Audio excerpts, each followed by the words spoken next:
دايما بيتسأل في الفرش ان اجيب فرش جاهز ولا اعمل فرش عموله.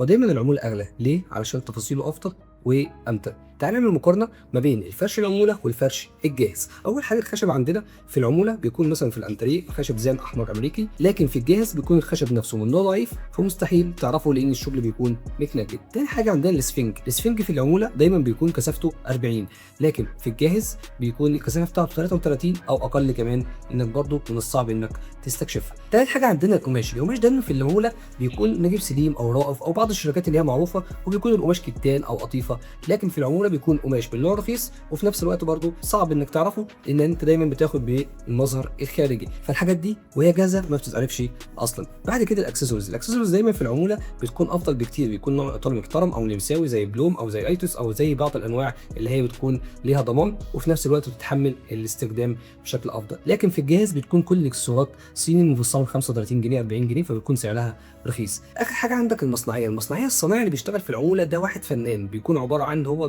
مديه ديزاين بيشتغل عليه، لكن في الجاهز هو عنده مثلا 40 كنبه زي دي فبيقطع الخشب كله 40 مره وبيجدد 40 مره، فهو بالنسبه له مفيش اي فن في الموضوع. فلو عايز نصيحتي خليك دايما في العموله حتى لو اغلى شويه، ولكن هيعيش معاك فتره كبيره.